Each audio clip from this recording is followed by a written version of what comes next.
अस्सलामु अलैकुम वरहमतुल्लाहि वबरकातुह। अल्हम्दुलिल्लाहि वकफ़ा वसलामुन अला इबादिहिल्लज़ीना इस्तफ़ा अम्मा बाद। अऊज़ु बिल्लाहि मिनश शैतानिर रजीम।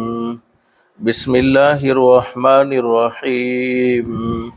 मन अमिला सालिहम मिन ज़करिन औ उन्सा व हुवा मुमिन फलनुहयिन्नहु हयातन तय्यिबा वलनजज़ियन्नहुम अजरहुम बिअहसनि मा कानू यअमलून। सदक़ल्लाहुल अज़ीम। रब्बि इश्रह ली सदरी वयस्सिर ली अमरी वहलुल उक़दतम मिन लिसानी यफ़क़हू क़ौली। सुब्हानक ला इल्म लना इल्ला मा अल्लमतना इन्नक अंतल अलीमुल हकीम।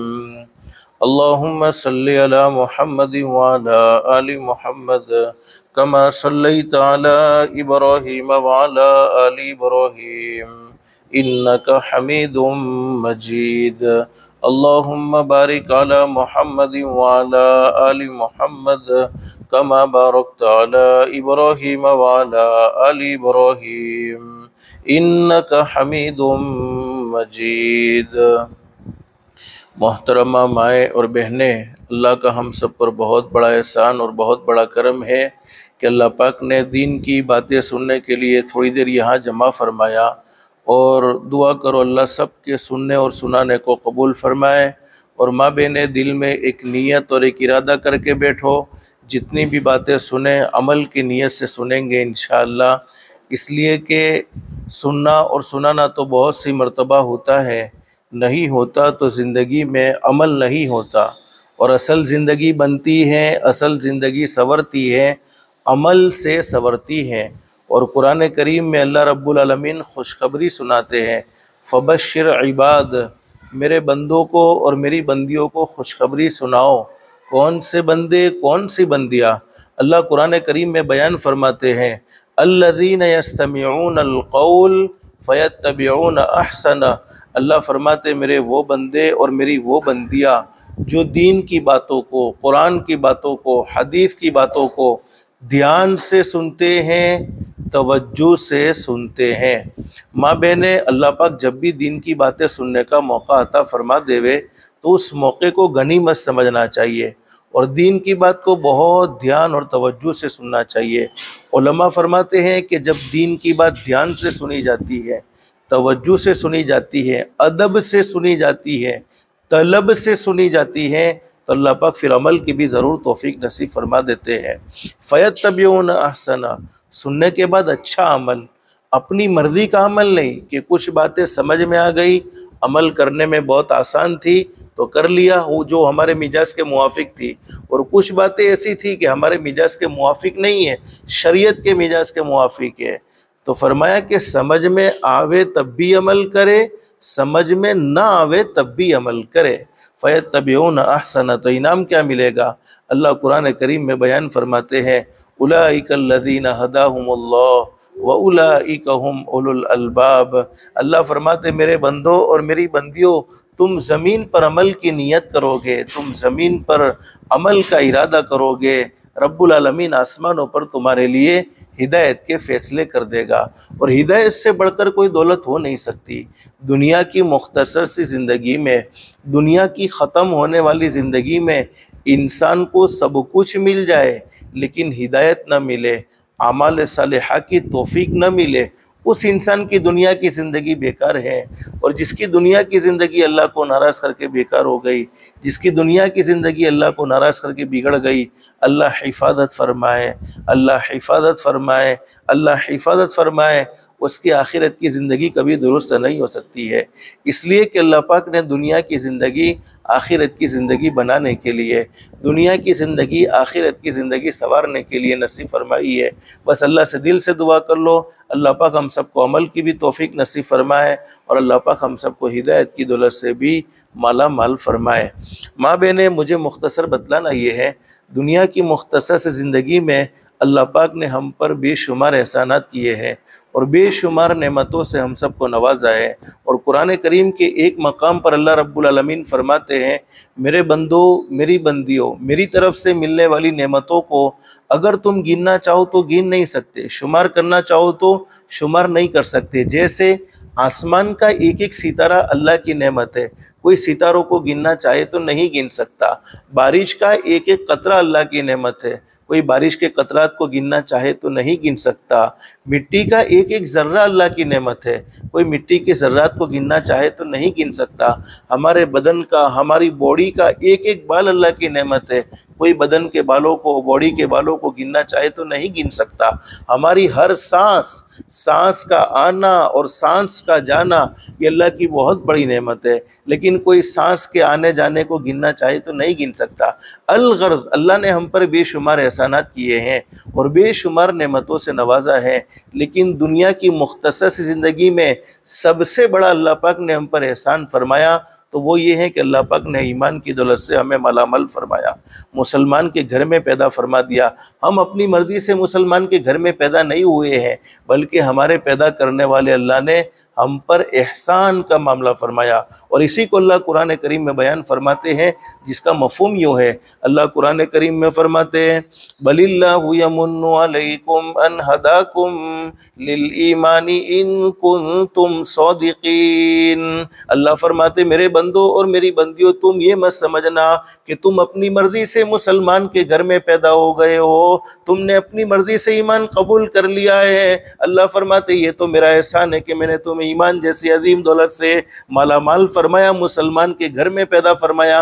वरना अल्लाह चाहते तो हमें यहूदी के घर में भी पैदा कर सकते थे, अल्लाह चाहते तो हमें ईसाई के घर में भी पैदा कर सकते थे, अल्लाह चाहते तो हमें मजूसी के घर में भी पैदा कर सकते थे, लेकिन अल्लाह पाक ने हमें ईमान जैसी अजीम दौलत से मालामाल फरमाया, मुसलमान के घर में पैदा फरमाया। माँ बहने, आपने कई मरतबा ये बात सुनी होगी कि एक न एक दिन ये दुनिया ख़त्म हो जाएगी, और बहुत से लोग दुनिया ख़त्म होने की बातें करते हैं। हाँ, बिल्कुल सच्ची बात है, दुनिया एक न एक दिन ख़त्म होगी, और जिस दिन दुनिया ख़त्म हो जाएगी उस दिन को शरीयत की ज़ुबान में, कुरान की ज़ुबान में, हदीस शरीफ की ज़ुबान में उस दिन को क़यामत का दिन कहते हैं। क़यामत आनी ज़रूर है, दुनिया एक न एक दिन ख़त्म ज़रूर होनी है, बाकी रहने वाली ज़ात तो सिर्फ एक अल्लाह ही की है। और दुनिया में लोगों ने दावे भी किए हैं, फ़लाने साल में दुनिया ख़त्म हो जाएगी, फ़लाने साल में इमाम मेहदी आएंगे, फ़लाने साल में दज्जाल का खुरूज होगा। माँ बहने, ये बात सच्ची है, इमाम मेहदी का आना भी यकीनी है, दज्जाल का खुरूज भी यकीनी है, दुनिया का ख़त्म होना भी यकीनी है, लेकिन कब ख़त्म होगी वो अल्लाह के सिवा कोई जानता नहीं।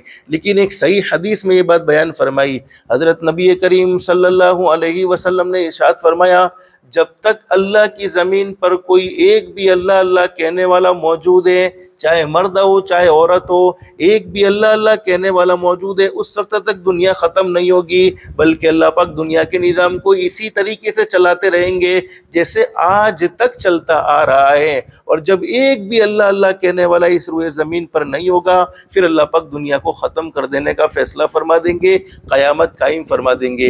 ये हदीस शरीफ मैंने आपको इसलिए सुनाई है कि अल्लाह पाक ने हमें मामूली दौलत नसीब नहीं फरमाई, बल्कि बहुत बड़ी दौलत नसीब फरमाई है। ईमान वालों की वजह से अल्लाह पाक ने दुनिया को बाकी रखा है। इंशाअल्लाह ईमान वालों को क़यामत का सामना नहीं करना पड़ेगा। ईमान वाले ख़त्म, दुनिया भी ख़त्म। लेकिन ईमान मिल जाने के बाद एक मुसलमान को अपनी ज़िंदगी कैसी गुजारनी चाहिए, मुसलमान मर्द है तो उसको अपनी ज़िंदगी कैसी गुजारनी चाहिए, मुसलमान औरत है तो उसको अपनी ज़िंदगी कैसी गुजारनी चाहिए, एक मुसलमान मर्द की क्या ज़िम्मेदारी है, एक मुसलमान औरत की क्या ज़िम्मेदारी है, उस ज़िम्मेदारी को समझाने के लिए अल्लाह पाक ने अंबिया किराम का सिलसिला शुरू फरमाया।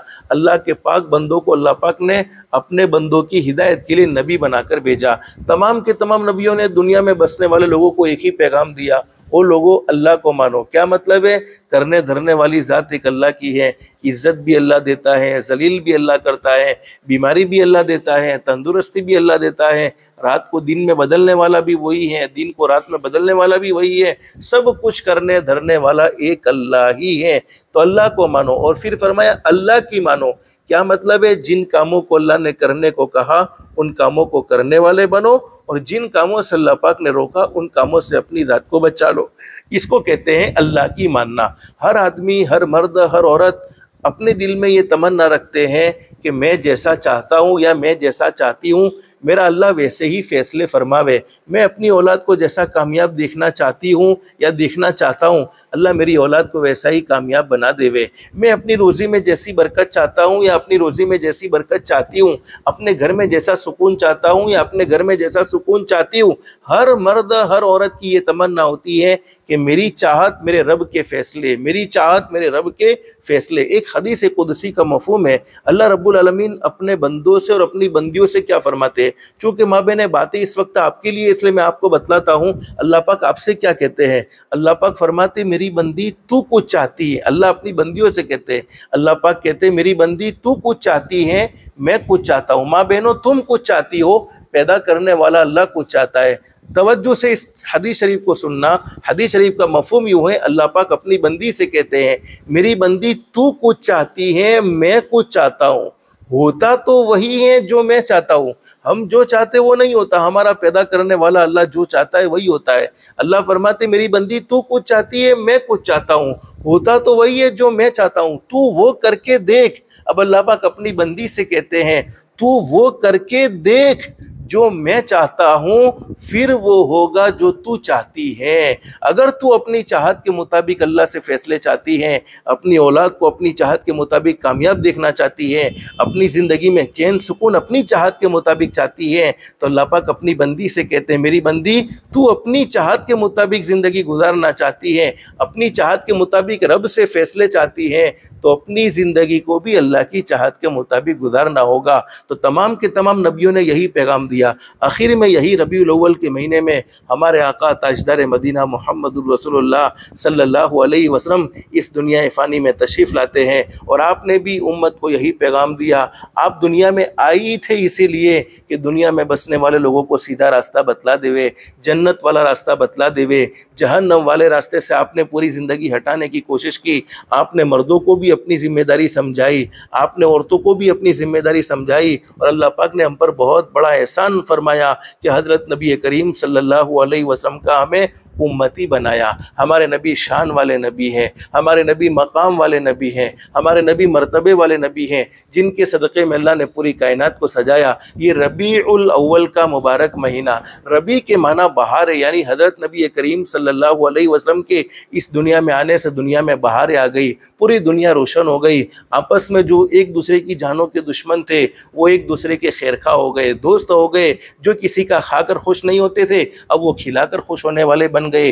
कोई पूछे कि तारीख का सबसे ज़्यादा खूबसूरत और सबसे अच्छा दिन कौन सा था, तो वही दिन जिस दिन में हज़रत नबी करीम सल्लल्लाहु अलैहि वसल्लम इस दुनिया फ़ानी में तशरीफ़ लाते हैं। और कोई यूँ कहे कि तारीख का सबसे ज़्यादा सदमे वाला, सबसे ज़्यादा बड़े हादसे वाला दिन कौन सा। दुनिया में हादसात बहुत से होते हैं, बहुत से के इंतकाल की खबर हमें बड़ा सदमा देती है, बड़ा रंज देती है, लेकिन सबसे ज़्यादा अगर कोई सदमे वाला दिन था तो वही दिन जिस दिन में हज़रत अक़दस नबी करीम सल्लल्लाहु अलैहि वसल्लम ने इस दुनिया फ़ानी से पर्दा फरमाया। माँ बहने में मुख्तसर से वक्त में हज़रत नबी करीम सल्लल्लाहु अलैहि वसल्लम की क्या मुबारक ज़िंदगी आपको सुनाऊँ।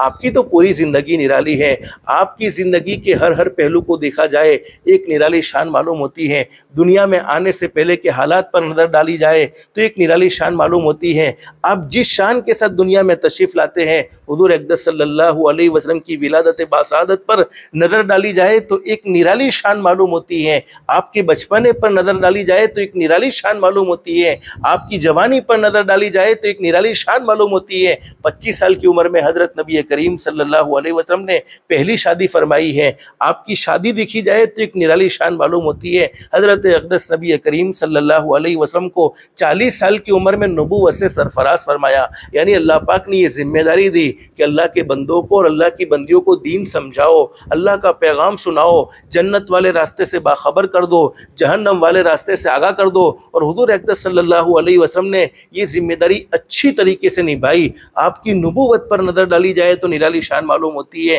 ताइफ के वाक़ये पर नज़र डाली जाए तो निराली शान मालूम होती है, मेराज के वाक़ये पर नज़र डाली जाए तो निराली शान मालूम होती है। फिर हज़रत अक़दस नबी करीम सल्लल्लाहु अलैहि वसल्लम मक्कतुल मुकर्रमा में 13 साल रहे हैं, अल्लाह के बंदों को, अल्लाह की बंदियों को अल्लाह का पैगाम सुनाते रहे। फिर अल्लाह की तरफ से हुक्म हुआ मेरे महबूब मक्के को छोड़ो, अब मदीनतुल मुनव्वरा तशरीफ़ ले जाओ। और मदीनतुल मुनव्वरा का सफ़र, ये सफ़र हिजरत, आपकी हिजरत की शान देखी जाए तो एक निराली शान मालूम होती है, हिजरत के वाक़े पर नज़र डाली जाए तो एक निराली शान मालूम होती है। फिर हज़रत नबी करीम सल्लल्लाहु अलैहि वसल्लम 10 साल मदीनतुल मुनव्वरा में रहे और आखिर में हज़रत अक़दस नबी करीम सल्लल्लाहु अलैहि वसल्लम ने 10 साल मदीनतुल मुनव्वरा गुजारने के बाद इस दुनिया फ़ानी से पर्दा फरमाया। आपकी मदनी 10 साल ज़िंदगी पर नज़र डाली जाए तो एक निराली शान मालूम होती है। आप जिस वक्त दुनिया से तशरीफ़ ले जा रहे हैं, यानी दुनिया से पर्दा फरमा रहे हैं, आपकी दुनिया से पर्दा फरमाने के मंजर पर एक नज़र डाली जाए तो निराली शान मालूम होती है। मुख्तसर से वक्त में कौन सी बातें आपको सुनाई जाए, बस इतनी सी बात कहूँगा जो हज़रत क़ारी सिद्दीक़ साहब बानवी रहमतुल्लाह अलैह ने बड़े ज़बरदस्त अंदाज में बयान फरमाई। कलम मेरा कासिर, यानी मेरे कलम में, माँ बेने मेरे कलम में वो ताकत नहीं। हज़रत क़ारी साहब ये समझाना चाहते हैं कि मेरे कलम में वो ताकत नहीं, वो पावर नहीं कि मैं हज़रत नबी करीम सल्लल्लाहु अलैहि वसल्लम की मुबारक ज़िंदगी, मुबारक शान पर कुछ लिख सकूँ। कलम मेरा कासिर, ज़ुबान मेरी आजिज़, और मेरी ज़ुबान में वो ताकत नहीं, वो पावर नहीं कि मैं हुज़ूर अक़दस सल्लल्लाहु अलैहि वसल्लम की शान बयान कर सकूँ, जिनकी शान खुद रब्बुल आलमीन ने बयान फरमाई हो। कलम मेरा कासिर, ज़ुबान मेरी आजिज़, मोहम्मद की अज़मत बताऊँ मैं कैसे, सल्लल्लाहु अलैहि वसल्लम। कलम मेरा कासिर, ज़ुबान मेरी आजिज़, मोहम्मद की अज़मत बताऊँ मैं कैसे। है महबूब रब, है महबूब रब, इमामुल मुरसल, वो फ़ज़ाइल मुकम्मल सुनाऊँ मैं कैसे। मुख्तसर से वक्त में आपकी क्या शान बयान की जाए, बस इतना समझो, अल्लाह के बाद इस रुए ज़मीन पर, आसमान के नीचे और ज़मीन के ऊपर सबसे ऊंचा किसी का मकाम है तो वो हमारे आका ताजदार मदीना मुहम्मदुर रसूलुल्लाह सल्लल्लाहु अलैहि वसल्लम का मकाम है। हमारे नबी जब दुनिया से पर्दा फरमा रहे थे तो आपने दुनिया से जाते हुए कुछ पैगाम उम्मत को दिए हैं। वो पैगाम माँ बहने मैं आपके सामने मुख्तसर रखना चाहता हूँ और उन्हीं पैगाम पर अगर हम अमल कर लें, माँ बहने आज की मजलिस में आप 3 काम की नीयत कर लो। अगर ये 3 काम आपने अपनी ज़िंदगी में कर लिए, दुनिया वाले आपको अच्छा कहे न कहे, दुनिया वाले आपकी इज्जत करे न करे, दुनिया वाले आपके साथ भलाई का मामला करे न करे, पैदा करने वाला अल्लाह कहेगा मेरी बंदी तुझसे अच्छा मेरे नज़दीक कोई नहीं हो सकता। नंबर 1, 5 वक्त की नमाज का एहतमाम। माँ बहने आज नियत कर लो कि आज से कभी ज़िंदगी भर हम नमाज नहीं छोड़ेंगे और हमारे आका ताजदार मदीना मुहम्मदुर रसूलुल्लाह सल्लल्लाहु अलैहि वसल्लम अपनी ज़िंदगी में भी ये पैगाम देते गए, कुर्रतु ऐनी फ़िस्सलाह, ओ मेरे उम्मतियों, मेरी आंखों को ठंडा करना चाहते हो तो नमाज को कभी न छोड़ना। और आपने अपनी ज़िंदगी में ये बातें बयान फरमाई, नमाज पढ़ोगे ज़िंदगी में चैन सुकून, नमाज पढ़ोगे अल्लाह पाक रोज़ी के दरवाजे आफियत के साथ खुलता चला जाएगा। नमाज पढ़ोगे माँ बहने सबसे बड़ा फ़ायदा ये, अल्लाह पाक तुम्हारी औलाद को तुम्हारी आंखों की ठंडक बना देगा, तुम्हारा फरमा बरदार बना देगा। और नमाज पढ़ने का सबसे बड़ा फ़ायदा, शैतान मरदूद के हमले से अल्लाह पाक हमारी हिफाजत फरमाएगा। और जब हम दुनिया से जा रहे होते हैं उस वक्त भी शैतान मरदूद की पूरी ये कोशिश रहती है कि दुनिया से जाने वाला कोई अल्लाह का बंदा, दुनिया से जाने वाली कोई अल्लाह की बंदी ईमान के साथ दुनिया से न जाए, कलमे के साथ दुनिया से न जाए। तो नमाज का एहतमाम करने की बरकत से फ़ायदा ये होगा कि रूह निकालने वाले फरिश्ते मलकुल मौत शैतान मरदूद को उसके पास से दूर कर देंगे, खुद कलमा पढ़ाएंगे, फिर उसकी रूह को कब्ज़ा करेंगे। और माँ बहनों याद रखो, अगर हम अल्लाह के सामने झुकेंगे, दुनिया वालों के सामने झुकने की ज़रूरत नहीं है, बल्कि अल्लाह पाक पूरी दुनिया को हमारे सामने झुका देगा। और अगर हम अल्लाह के सामने नहीं झुकेंगे फिर दुनिया वालों के सामने झुकना पड़ेगा। और हुजूर ने आखिरी वक्त में भी यही पैगाम दिया, अस्सला अस्सला अस्सला, नमाज को कभी न छोड़ना। माँ बहने आप नमाज का एहतमाम करोगी, आपको देखकर आपके बच्चे नमाजी बनेंगे, आपके बच्चे आपको देखकर नमाज पढ़ने वाले बनेंगे। हदीस शरीफ में हुक्म दिया 7 साल की उम्र में बच्चों को नमाज पढ़ने को कहो, 10 साल की उम्र में नमाज न पढ़ने पर थोड़ी बहुत तंबी करो। अब वो माँ बाप जो रोज़ाना आराम से सोते रहते हो, इनको नमाज की कभी परवाह ना हो, तो उनकी औलाद कैसे नमाजी बन सकती है, उनकी औलाद कैसे नमाज की पाबंदी कर सकती है। इसलिए हमेशा नमाज का एहतमाम करो और हमेशा नमाज पढ़ते रहो। नमाज पढ़ने की बरकत से अल्लाह पाक हमारी औलाद को हमारी आंखों की ठंडक बना देगा, घरों में चैन सुकून, ज़िंदगियों में चैन सुकून। तो पहला काम माँ बहनें नियत करके जाओ कि नमाज कभी नहीं छोड़ेंगे, नमाज का हमेशा एहतमाम करते रहेंगे। दूसरी बात मुझे आपको बतलानी थी, अपनी ज़ात से किसी को दुख मत पहुँचाओ, किसी को तकलीफ़ मत पहुँचाओ। किसी के साथ अच्छा सलूक नहीं कर सकते हो ना करो, उसके साथ बुरा सलूक भी ना करो। कमा तदीन तुदान, जैसा करोगे वैसा भरोगे। जैसी करनी वैसी भरनी, ना मानो तो करके देखो, जन्नत भी है दोज़ख भी है, ना मानो तो मर के देखो, भले अमल का भला नतीजा, बुरे अमल का बुरा नतीजा, जिन लोगों ने बुरा किया है चल कर उनका घर देखो। किसी को सताने वाले, किसी के दिल के टुकड़े टुकड़े करने वाले कभी सुकून इत्मीनान से नहीं सो सकते हैं, बल्कि अल्लाह पाक उनकी ज़िंदगियों से चैन सुकून छीन लेते हैं। हाँ, जिन्हें सताया है, जिन्हें दुख दिया है, जिन्हें तकलीफ़ पहुंचाई है, उन्हें तो कभी न कभी राहत मिल जाती है, लेकिन सताने वालों को कभी राहत मिलती नहीं है। और हदीस शरीफ में फरमाया नबी करीम सल्लल्लाहु अलैहि वसल्लम ने, अल्लाह रब्बुल आलमीन बड़े करीम है, बड़े रहीम है, पूरी ज़िंदगी गुनाहों में गुजर जाए, पूरी ज़िंदगी नाफरमानी में गुजर जाए, लेकिन एक मरतबा सच्चे दिल से कह दिया जाए अस्तगफिरुल्लाह, माँ बहने दिल दिल में कह दो अस्तगफिरुल्लाह, जिसके माना ये है कि अल्लाह मैं तुझसे माफ़ी मांगता हूँ। मर्द है, औरत है, अल्लाह मैं तुझसे माफ़ी मांगती हूँ। अल्लाह रब्बुल आलमीन फरमाते हो मेरे बंदे, ओ मेरी बंदी, तूने मुझसे माफ़ी मांगी है, मेरी इज़्ज़त की कसम मैंने तेरी ज़िंदगी भर के सारे गुनाहों को माफ़ कर दिया है, और ऐसा माफ़ किया है जैसा कि तूने कभी गुनाह किया ही नहीं था। अत्ताइबु मिनज़्ज़ंबि कमन ला ज़ंब लह, दुनिया वालों से हम माफ़ी मांगते हैं तो कभी कभी ताना भी देते हैं। क्या ताना देते हैं? तुम्हें माफ़ करने जैसा था तो नहीं, लेकिन तुम हज में जा रहे हो ना, इसलिए तुम्हें माफ़ कर देते हैं। तुम्हें माफ़ करने जैसा था तो नहीं, लेकिन तुम उम्रा में जा रहे हो, इसलिए तुम्हें माफ़ कर देते हैं। लेकिन पैदा करने वाला अल्लाह कैसा करीम, कैसा रहीम, फरमाते मेरे बंदे, मेरी बंदी, मैंने तुझे ऐसा माफ़ किया है जैसा कि तूने गुनाह किया ही नहीं था। लेकिन दो गुनाह ऐसे हैं जिनकी सज़ा मरने के बाद तो मिलती ही मिलती है, मरने से पहले पहले दुनिया में एक्स्ट्रा, जिसको कहते हैं बोनस के तौर पर मिलती है, एक्स्ट्रा सज़ा मरने से पहले पहले मिल जाती है। नंबर एक, जिसने अपने माँ बाप के दिल के टुकड़े टुकड़े किए हो, माँ बाप को सताया हो, माँ बाप को नाराज़ किया हो, माँ बाप को दुखी किया हो। इसलिए मैं अपनी प्यारी बहनों से भी कहूँगा, अपनी प्यारी बेटियों से कहूँगा, कभी अपने माँ बाप को नाराज़ ना करो। कोई काम हमारी ज़िंदगी में ऐसा नहीं होना चाहिए जिसकी वजह से हमारे बाप को नीचा देखना पड़े। 9 महीने जिस माँ ने हमें पेट में रखा है, उस माँ के दिल के टुकड़े टुकड़े हो जावे। हदीस शरीफ में हज़रत नबी करीम सल्लल्लाहु अलैहि वसल्लम ने इरशाद फरमाया, मेरा कोई उम्मत ये चाहता है कि अल्लाह पाक उसे मौत के वक्त कोई तकलीफ़ न दे, उसे तकलीफ़ का कोई सामना न करना पड़े, आफ़ियत वाली मौत अल्लाह पाक उसे नसीब फरमाए, ईमान वाली, कलमे वाली, इज़्ज़त वाली, सलामती वाली, अल्लाह की रज़ा वाली मौत अगर कोई चाहता है तो उसे चाहिए कि वो अपने माँ बाप के साथ अच्छा सलूक करे, माँ बाप के साथ बुरा सलूक ना करे। हर नेमत का बदल मौजूद है, बीवी का बदल दूसरी बीवी, भाई का बदल दूसरा भाई, बहन का बदल दूसरा बहन, बेटे का बदल दूसरा बेटा, बेटी का बदल दूसरी बेटी। लेकिन माँ बाप एक ऐसी नेमत है जिनकी कोई जगह नहीं ले सकता है, जिनका कोई बदल मौजूद नहीं है। तो फरमाया कि जिसने माँ बाप के साथ बुरा सलूक किया, मरने से पहले पहले दुनिया में ज़रूर सज़ा भुगतनी पड़ती है। और नंबर 2, जिसने किसी पर जुल्म किया, ज़ाती की, जालिम को अल्लाह पाक ढील ज़रूर देते हैं, लेकिन जालिम को पकड़ते भी ज़रूर हैं। और जब जालिम को अल्लाह पाक पकड़ते हैं तो अल्लाह की पकड़ से उसको कोई तावीज़ वाला बापू नहीं छोड़ा सकता। अगर हमने किसी पर जुल्म किया है, सामने वाला कमज़ोर है, पैदा करने वाला अल्लाह कमज़ोर नहीं है, वो कमज़ोरों की तरफ से ज़रूर जवाब देता है। इसलिए कभी किसी पर जुल्म नहीं, ज़्यादती नहीं। तो दूसरा काम, अपनी ज़ात से किसी को दुख न पहुँचाओ। और माँ बहने, तीसरा काम जो मैं आपको कहना चाहता हूँ, अपने आप को पर्दे में रखो। देखो, तुम बहुत कीमती हो। इस्लाम में औरत को एक मकाम दिया है, एक मर्तबा दिया है, और हमारे नबी सल्लल्लाहु अलैहि वसल्लम ने आकर तुम्हारी शान बयान फरमाई है, तुम्हारा मकाम बयान फरमाया है। तुम सोचती होगी कि पर्दा क्यों?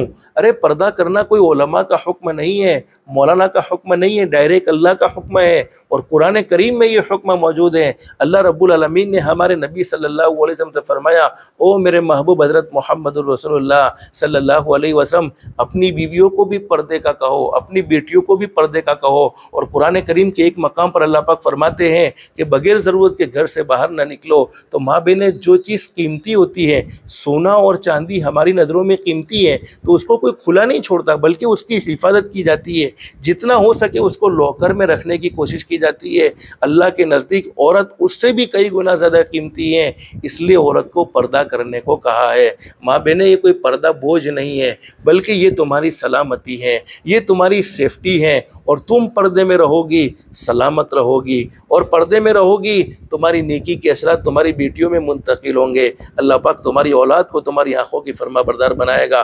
बस माँ भी नहीं है, कुछ बातें अल्लाह पाक ने दिल में डाली थी, अल्लाह से दिल से दुआ कर लो, अल्लाह हम सब के लिए अमल करना आसान फरमाए, अल्लाह हम सब की दुनिया भी बेहतर से बेहतर बनाए, आखिरत भी बेहतर से बेहतर बनाए, अल्लाह के अहकाम के मुताबिक हज़रत नबी करीम सल्लल्लाहु अलैहि वसल्लम के तरीके के मुताबिक ज़िंदगी गुजारने की तौफीक व सादत नसीब फरमाए।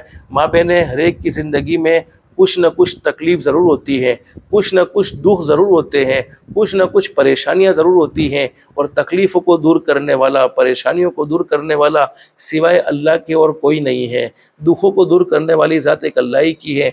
मैं आपको एक छोटी सी दुआ बतला दूँ, हो सकता है आप 1-2 मरतबा पढ़े, आपको याद हो जाएगी।